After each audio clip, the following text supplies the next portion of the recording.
Hello and welcome to the review of my favorite lens that I'm using for more than 1 year now on my Canon EOS 5D Mark II, the Canon 70-200 f2.8 L IS II USM.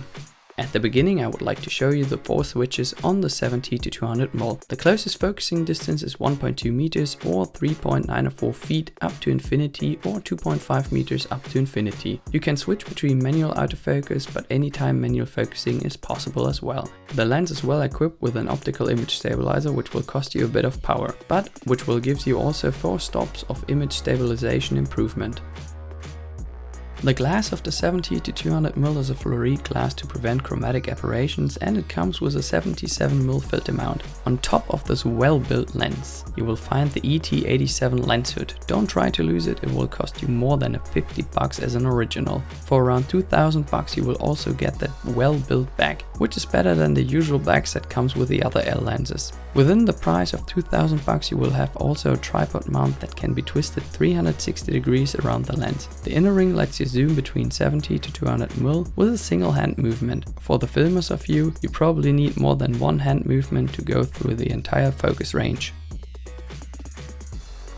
The 70-200mm is a perfect all-rounder. With 1500 grams, not the lightest lens, but for many occasions such as street photography or portraits, a great tool to use if you have fast-moving subjects. During darkness as well as during bright sunshine, the focus is quick and precise. The focus usually takes around 1 second, so a great lens as well for wedding photographers and wildlife friends.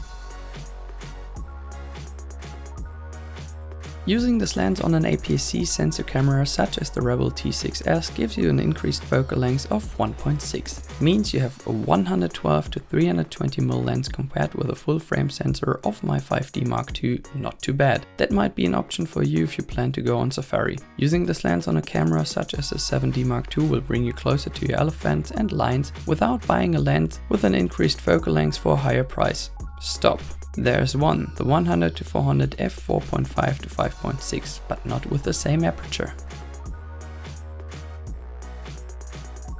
And for whom do you think does this lens fit the most? Just leave a comment below for what occasion you're using this lens. I will tell you that I've used that lens for concert photography, wedding photography and during my trip to Africa. During low light you really feel the benefit of having a lens with a fast aperture and the image stabilizer. If you plan to take photos of animals, I would go for an APS-C sensor camera to have an increased focal length, but that depends on the distance to your subjects. I enjoy taking a lot of photos of people with that lens, especially on festivals and other occasions during daylight, where I make use of a nice and blur background. By the way, this lens is also perfect for weddings because you keep the distance and your subjects tend to act natural.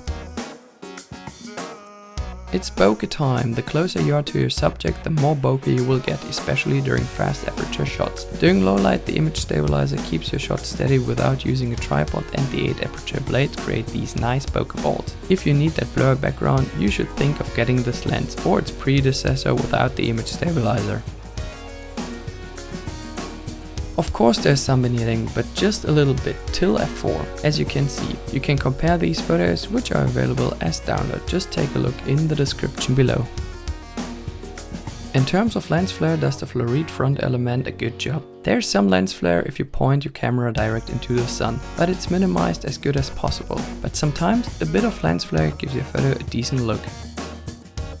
My conclusion, $2,000 for a lens is a lot, but if you have this lens, you may be able to accept the more paid jobs than without having this lens. It's sharp throughout a wide aperture range, starting wide open, and it has just a little chromatic aberrations. A fast autofocus with an epic blur background fulfill your need of a good all-rounder, except you don't have a wide angle. There are a bunch of photos and video clips available. Take a look in the description below and download them for your private use only. This lens has a dust and splash protection, so a piece of glass to have during your trip to the Amazonas. Next time you're in Frankfurt, stop by GM Photo, get your sensor cleaned and enjoy a couple days in the center of Germany. Hope you enjoyed watching this video. See you next time. Bye bye.